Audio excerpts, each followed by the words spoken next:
Babega-dikgang ba kopiwa go rekisa mogama o ikaegileng ka diphologolo le dimela.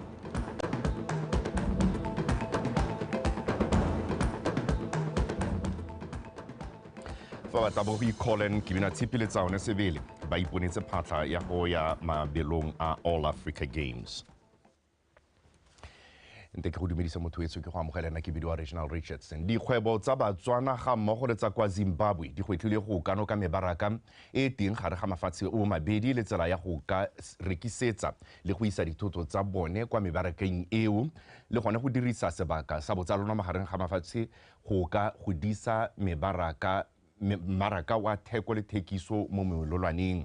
Se se builwe ke mookamedi wa lekalana la Botswana Investment and Trade Center re ke le tsusitse o lebile jaaka a ne a nankola dingwe tse di ka hwetlhang tse di ka nwegang tota moro go ka dira kgwebo monogae le kwa Zimbabwe mo phuthegong ya ngwaga le ngwaga ya mafatshe ao ya Bi-National Commission e neng e tshwaretswe kwa Maung. A re utlwe mpho a rona. Mo maitekong a go godisa le go tlhabolola papadisano le botsalano mo itsholelong lekalana la Botswana Investment and Trade Center la tshwaragana le la Zimtrade go tshwara bokopano jo le go amogana megopolo ka go atolosa kgwebo le papadisano mo phuthegong e tona ya botsalano jwa mafatshe a Botswana le Zimbabwe ya Bi-National Commission. Re o lebile a re e le BITC mo dingwageng tse di fetileng ba setse ba dirile dipatlisiso kwa Zimbabwe tse dikgwebo tsa monogae di ka di thodumelang go bona gore ba ka dira dikgwebo le dikhamphane tsa Zimbabwe ba itebagantse le megama efe. Through some of the frameworks that we have put in place locally, we have seen a very attractive proposition for Zimbabwean companies to set up some kind of structure in Botswana, particularly for capital raising and enablement of operations at their base. And that's where I said we are beginning to see expressions of interest and letters of intent of companies that have begun to understand this story. When you operate in Botswana, you are basically able to do business with every corner of the world. I don't know if we are all aware that with the bilateral, multilateral agreements that our government has signed, there isn't any corner of the world that is not impacted. We are in the SADC trade protocol. We are now elevating to AFCFTA. Lefatshe la Zimbabwe le na le go le gontsi mo go ka kgwebisanwang ka sone. Sebi sa phiri ke gore lefatshe leno ga le tlhagelele mo go a lesome kwa godimo a rekang dithoto go tswa Zimbabwe, mme go bolelwa fa seo se tshwenya thata ebile se tshwanelwa ke go potlakelwa. If you look at Botswana, it's not in the top 10. But the reason why we are here is to make sure we also change that narrative so that we become top trading partners. Since we are neighbors, I think we've got a lot to share. But now looking at Africa, also I think the biggest chunk of our exports are going to South Africa, and then followed by Zambia, Kenya, and then Botswana is also there. So we need to change the narrative, because as we speak, if South Africa catches a flu or sneezes, we catch a flu. So we need to diversify the export basket, and that's the reason why we are also here.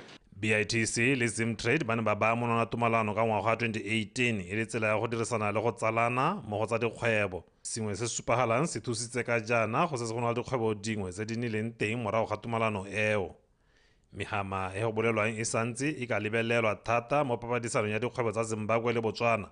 Go bolelwa e akaretsa temothuo, go tlhabolola ga dijalo le go gweba ka tsa bojanala le tsa madi. Madirelo a akaretsa matsela, diaparo, dilwana tsa kago le dithoto tsa mo ntlong. Mpho Aaron, BTV News, Maung.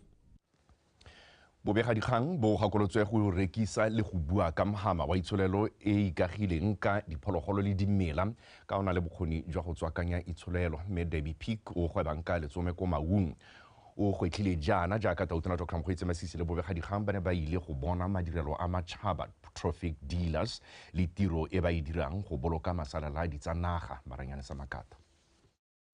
Lefatshe leno ke lengwe la humileng magabisana ga diphologolo le dimela tsa naga tse di harologaneng, mme Peak a re le fa go ntse jalo itsholelo e ikagileng ka mogama o e santse ile kwa tlase thata mo lefatsheng le, mme a re bobega-dikgang bo tshwanetse jwa tsaya maikarabelo a go gasa le go phatlalatsa kitso ka mogama o a reng o tlhoka fela gore o rulagangwe botoka le go rekisiwa kana go bapadiwa sentle gore Batswana ba o tlhaloganye ba bo banywe mo go one. We need to have that conversation at a national level of how do we bring this wildlife economy together, how do we harness it with our government institutions, but how do we get the private sector to really step in and make it more useful for our national population, human and wildlife. We need the media to help us get this message out. And there's a lot of good things being done by a lot of people, institutions, local organizations. There's the Okavango Research Institute with UB that are doing amazing research on wildlife. And where do we hear about that? Tautona Masisi o go tlhaba Botswana go tsenya tlhogo mo mohameng o. You hardly see the wildlife economy in our airports, and yet we're so big. Even the postcards, the pictures, it's amazing, startling. You go to Zakhama International Airport, zero. Wildlife economy talks about anybody or any institution that is involved with wildlife. So it involves communities, it involves producers, it involves people like me at this level, but it also includes tourism, photographic tourism. And up until now, there's been a bit of a divide between photographic tourism and consumptive tourism. Mohama o itshulelo o ikagile ka tiriso e babalesegileng ya diphologolo le dimela go gweba ka tsone mme di sa nyelediwe. Puso e tswelela ka go rotloetsa mananeo a farologaneng a rotloetsang merafe go dirisa makgabisanaga go gweba le go tlhabolola matshelo a bone mme ba dira jalo ba ntse ba eteleditse pele pabalesego ya tsone. Maranyane Samakata, BTV News, Maung. Tiro ya go aga borogo jwa nakwana kwa nokeng ya Molabe mo tseleng e lomaganya metsi ya Tobane le Tshokwe e mo legatong la bofelo la go wela fa ile go tlhola tswelopele ya tiro eo bošeng tona wa dipalamo le ditiro tsa ditlhaeletsano re Eric Molale o a kgotse lephata la ditsela go bo le dirile tiro e tla tokafatsang mesepele gareng ga metsi eo ka manontlhotlho le morafe go bo o nnile pelotelele ka re bomolosi wa tswelela. Kago ya borogo jo ke karabo ya kopo e gogileng dingwaga e lopiwa ke banne ba metsi ya Tobane le Tshokwe ka mane ba kokonelwa segolo jang ka nako ya dipula mme kgabagare puso e dirile tsholofetso e neng ba e beile pele. Le ko kgotleng ko Tobane nakwa e buisiwa ke motlotlegi Tautona selelo e ne le borogo jo mme ke ha re tsibogile borogo bo teng. Se salang ko gore jaanong borogo jo bo dirisiwe matshwenyego a hokotsege ra itse gore the next stage o tla bo go buiwa ka tsela gore ga ya siama mme kana madi ga bone motlho re tla nna re leka go e baakanya ha re bone madi ne re hapula ene le yana batho ba tsogona mo tseng ga kilometers di kalo le ba tshwana re bo heta go robella ba poteka kwa ngwe go le molwetse kana motho a se tsa tsamaetse ke malatsi go sa nne sende ka le tselana go sena ditsela mme go mola la lentse re go temporary batho ba atola bo siame ya ka re bona koloi ke ya atola le nna ne ke bo dirisitse ka Christmas ke a di bolong ka go ke a di khwaere mme batho ba bo itumeletse thata. Borogo jo bo bolele jwa 40 meters go kgabaganya noka 2.5 meters go ya go godimo mme go rurifaditswe fa bo sireletsegile go ka dirisiwa. Tswelelo pele e bonala mo tirong e amangwa le tokafatso maduo mo tirong e rotloeditsweng ke lenaneo la ga Tautona Dr. Mokgweetsi Masisi la a re Chengcheng. Go bohetsa re boheditse ka December towards Christmas re bo ba mo positioning mo mali re boagela ko ntle be re pushetsa mo teng be ra go gape re bo jakela ko tlase mo di sitting tsa teng mo di apartment teng mo gompeno yana ne ra dira gore batho a kgone go tlola mo go setseng ke di protection works go tlase go le ka go sireletsa yone ha bo gatileng teng gore ha metsi a tswa kwa a saka a mana thata le gone. Borogo jwa Molabe bo tla tswela banne mosola ka batla kgona go latela ditlamelo go lekola masika le go dira dikgwebo kwa Selebe Phikwe Bobonong le mafelo a mangwe fa ba santse ba letile gore tsela ya dikilometara tse di 20 le yone e tsengwe sekontere. Karabo Molosi, BTV News, Tshokwe.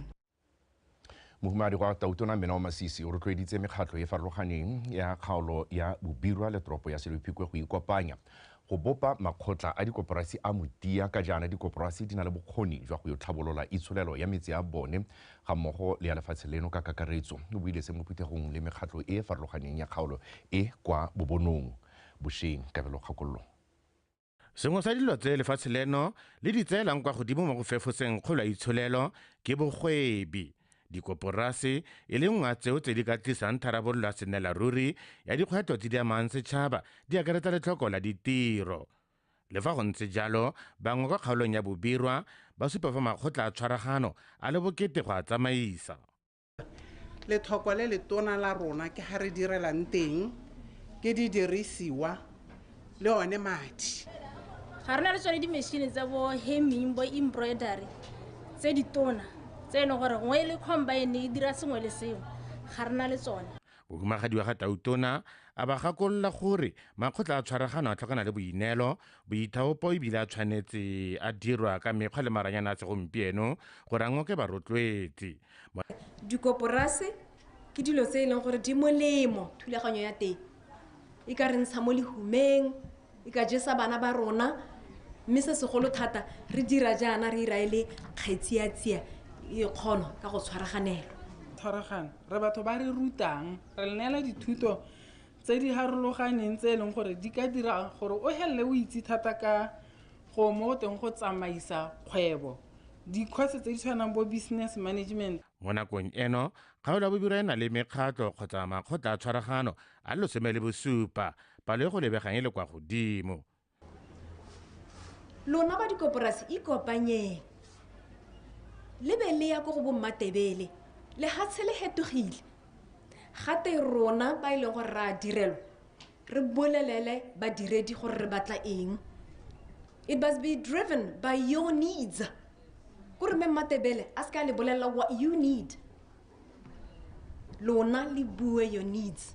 Bogogi jwa kgaolo le jone bo gatelela mafoko a gompieno puso e jesa bana di-fruits ko sekolo ke re ka sekara ra lema di-banana ra lema diapole re le dikoporasi ra fida dikole tse di kana mo kgaolong ya bobiro ko re ne ke ra dilo tse a re heteng ka tsone re di lebelele ka tsela e ntseng gore ka nna le seabe sa kgolo mo dikoporasing tsa rona bogolo jang jaaka go buiwa ka bo local economic empowerment re bua ka bo local economic development re bua ka dikgang tsa re change go gontsi mo e le goreng ga go nna jaana ka the human mind is not limited ga go nna le diemo tlhaloganya e akanya se sengwe sa itshetso gore ke ka dira jang ga ke le mo dikgwethong tse dintseng jang. Gore makgotla a tshwaragano a dire dilo botoka a tshwanetse ikenya lephata le lešwa la tlhabololo dikgwebo kabelo kgakololo BTV News bobonong.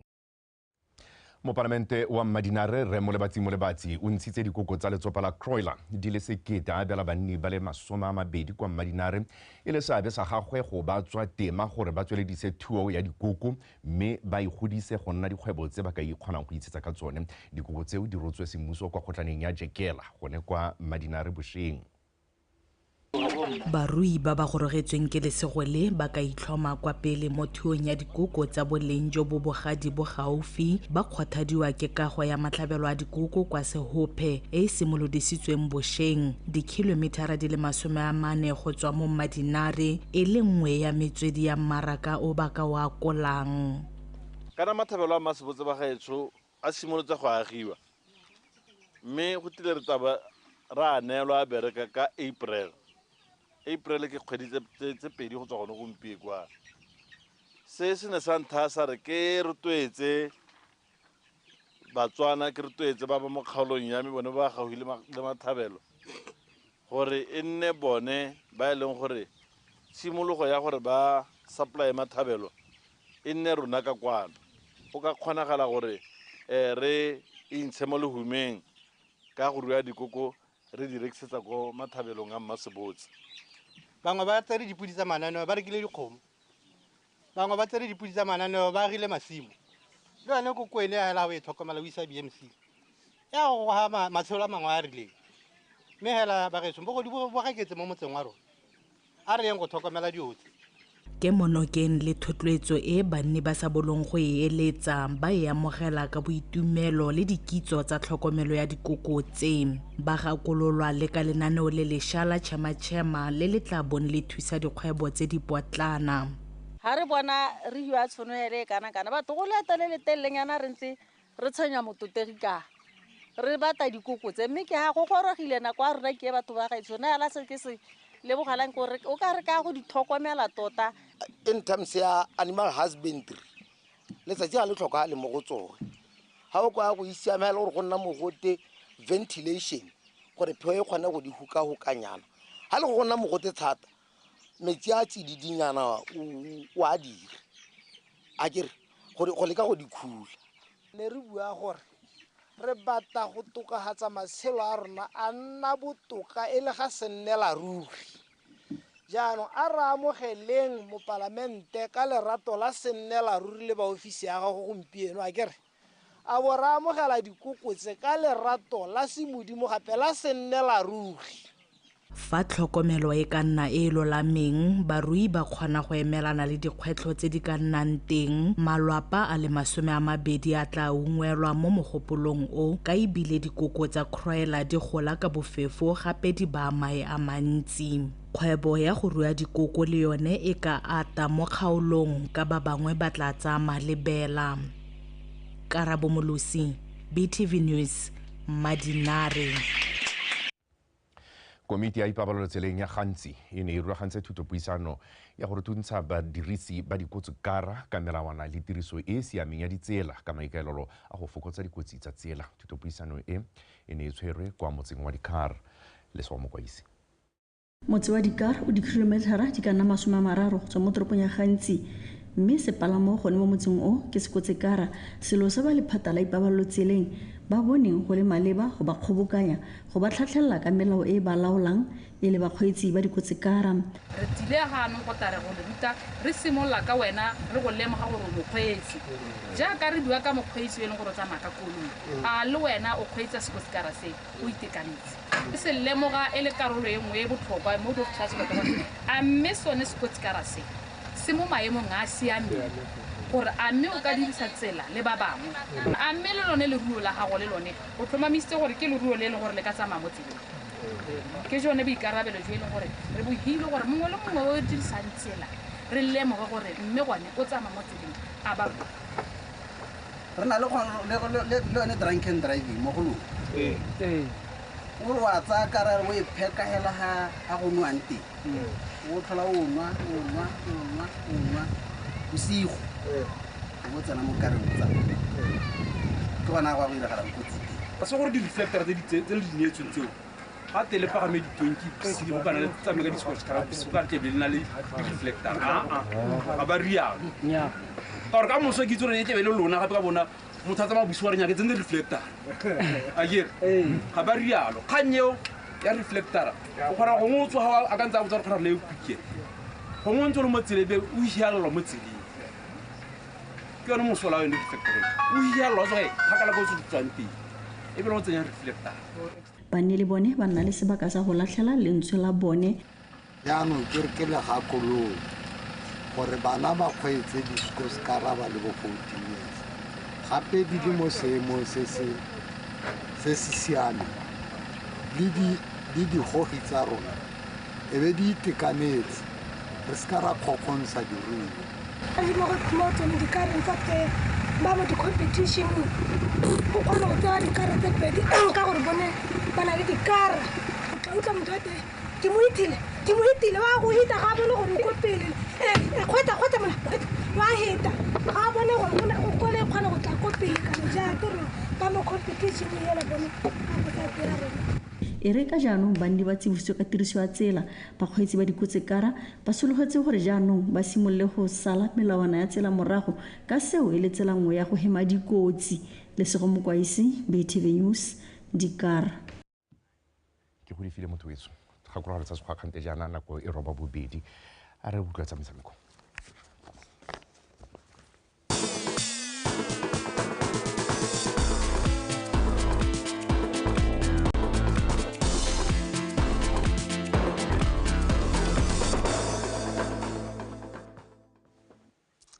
tla ke go leboge re dumela motsana we mo mosong wa mosupologo nna ke bidio hela go te city ke aga kwa amogela dikgang tsa go tsa metshameko mme ka go rialo a re tsene hela mo go tsone ka tse di gogang kwa pele motabogi wa lebelo la 200 meters Colin Kibina Tshipi o letse a iponetse phatla kwa kgaisanong ya Africa Games a sena go fenya lebelo leo mo nakong ya 22.52 seconds tsa one sebele le ene o iponetse phatla a sena go fenya lebelo leo mo letlhakore la bomme ka nako ya 23.79 seconds mabelo a na rulagantswe ke lekgotla la Botswana Athletics Association a na tshwaretse kwa National Stadium ka Matlhatso a rutlwe le diapoloko Kibina Tshipi o simotse lebelo la gagwe la ntlha la ngwaga bontle jaaka na fenya lebelo la 200 meters ka nako ya 20.53 seconds go iponela phatla kwa kgaisanong ya All Africa Games tse di tla tshwarelwang ko Ghana. Maemo a bedi a gapilwe ke Lobatama go dira one ka 21.05 seconds fa Lundi Pinaegae a itse mo go boraro ka 21.09 seconds mme le ene a iponetse phatla. Go tleng go ne le go tla go bula season ya to check the speed but ne ke sa tswela gore nka tawa ka 20.5. I was aiming for maybe 20.9 just for the start. Tota coming here, we didn't plan for any competition. I can't take such a good season to check the speed. So if anything happens, the class plan go training during the following week. Mo letlhakong la bomme gone lebelo lo le gapilwe ke tsa one sebele ka 23.79 seconds a lengwe seroto ke Katlego Sam ka 24.78 seconds fa Boitshepo ke lapile a dile mo go boraro ka 24.91 seconds.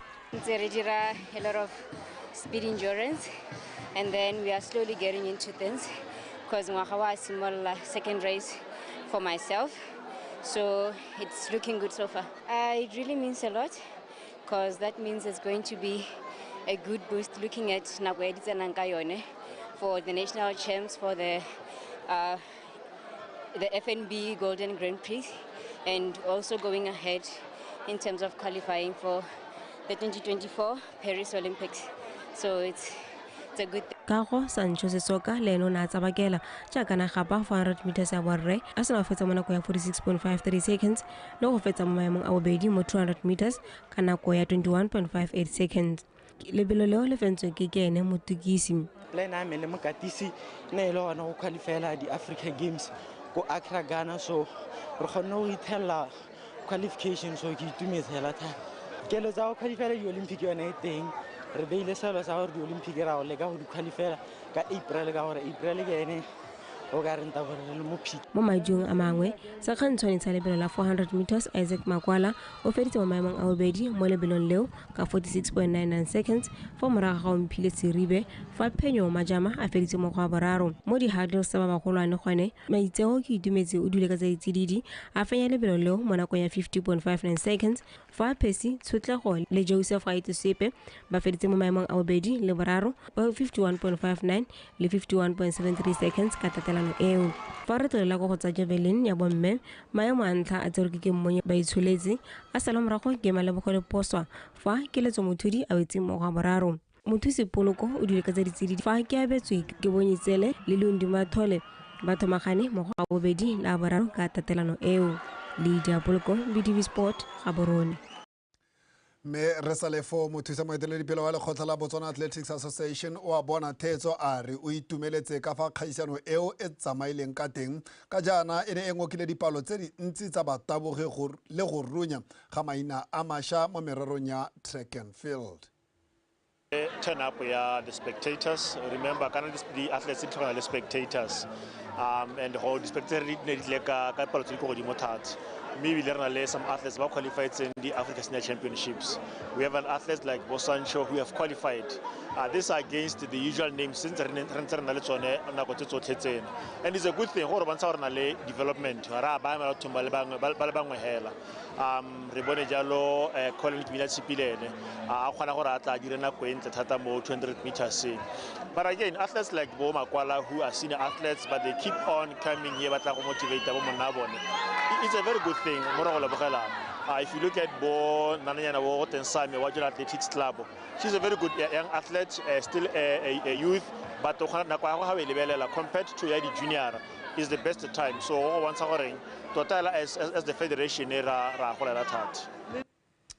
mme jaanong fa re tsena mo go tsa netball setlhopha sa Vipers se fentse sa UB Crystals ka 43-33 mo motshamekong wa tikologo ya ntlha ya leki ya ka kwano borwa ya Lukara netball ka fa letlhakoreng la bomme o neng o tshamekelwa kwa mo mabaleng a bona mono gaborone a rutlwe Ryan Kgengwanyane. Vipers ba tsene mo motshamekong o ba nanositse ditlhako ba tlasela Crystals mme ba gapa kotara eo ka 10-9. Mo kotareng ya bobedi ditlhopha tseo tsa se ka tsa nna le pharologanyo e kalo ka bane ba kwadisa dintlha di le 10 setlhopha go ya kwa nakong ya go ikhutsa Vipers e eteletse pele ka 2019. Vipers ba tswelela ba kwadisa dintlha go oketsa ketapele ya bone le fa ba ne ba le diphoso tse Crystals e paletsweng ke go di dirisa ba fetsa kotara ya bone ba eteletse pele ka 33-25. Kotara ya bone e bile la bofelo ya motshameko le yone ya se ka nna le pharologanyo epe jaaka Vipers e ne e garela motshameko ka 43-33. I'm quite happy ka game e tsamaileng ka teng a lead of 10 though re na le some few errors hale re ne re lusa dibolo tse dintsi di-spele tse di le tsa rona re di lusa and mo itse bana go ne di sa re berekele but I think I'm going to go back to the drawing board gape ko training gape ra go dibaka. I think it was a little bit of a scrapey start for us, and our structure was a bit off for today. But I believe that the girls had moments of brilliance here and there. They're such a young team generally, and I think we encouraged them to exemplify themselves on court. But I think today there's still a lot to work on in terms of solidifying our structure. The issue is that the game reading so that let's say so that I second round the game so that the game ready mo metshamekong e mengwe Jaspers e fentse Prisons ka 47-34 fa joaneng bone ba garosantse notwane ka 65-38. Ryan Kgengwanyane, BTV Sport, Gaborone. mme jaanong fa re di garela setlhopha sa Cote d'Ivoire se letse se fentse kgaisano ya Africa Cup of Nations lekgetho la boraro se sena go fenya sa Nigeria ka dino tse 2-1. Nigeria ke bone ba ntlha go nosa ka William Trost Okong o karolong ya ntlha ya motshameko. Frank Kesse o ne a lekalekanya dino mo karolong ya bobedi pele Sebastian Haller a nosa nno ya phenyo metsotso e fera bongwe pele motshameko o fela.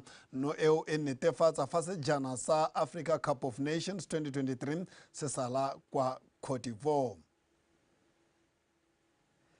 Mejanong ha re di garela tota no ele no se ya ga motsholetsi sikele kgatlhanong le security system se netefaditse fa Township Rollers e boela kwa setlhoeng sa loko ya Botswana Premier ka dintlha tse 34 no eo e tsene mo metsotsong ya tlaleletso ya karolo ya ntlha mo motshamekong o neng o le kwa lebale legolo la setšhaba a jaanong re lebe dintlha tsa motshameko o kopela ntshitse kgole boko wa lena na dula ba betsa thufite thakele karata e dula Carte Sorlane Chanto Papasela. Carte Sorlane Chanto Papasela. Vamos a jugar la carta de Kibidu. Vamos a sacar Buhibidu.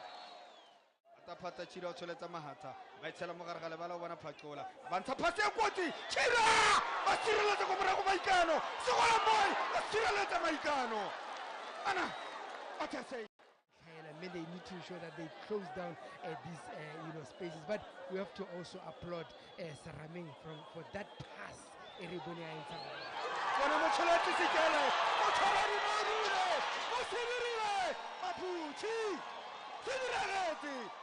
Atile wa bohelo tota re mo seterele mo go a borataro jaanong e re hela kirialo kgetho la ntlha kgetho la bobedi kgetho la boraro a ba re the game that is going to be played here, it would be the sort of.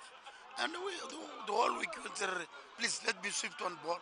Let's not hang too much on the ball because they know they play very physical game. But unfortunately, we got an injury, unplanned one. We have to make some substitutes. We have to rearrange Komarago. Because, the issue of the goalkeeper and the back four is something that you need to work on. But fortunately enough, the goalkeeper that came in did his job, didn't concede. We won 1-0. It's not pleasing much, but what we need, 3 points. And I told you, this team, it's under the list that it is always give Rollers a tough time. Before the red card, we put them in our half, in their half rather. We created so many chances. But these are the things that we should learn from. When we have it in our hand, we need to bury the chances. So the red card, it really cost us a lot. But that's part of football. We'll have to dust ourselves up and move on. Motsana pego yeo re tlisa ka bokhutlong jwa dikgang tsa rona tsa nako eno mme gakologela maithutathutane ga a tshegwe go tshegwa yo ntseng fela a re lebe tse di tlabeng di latela mo the day break.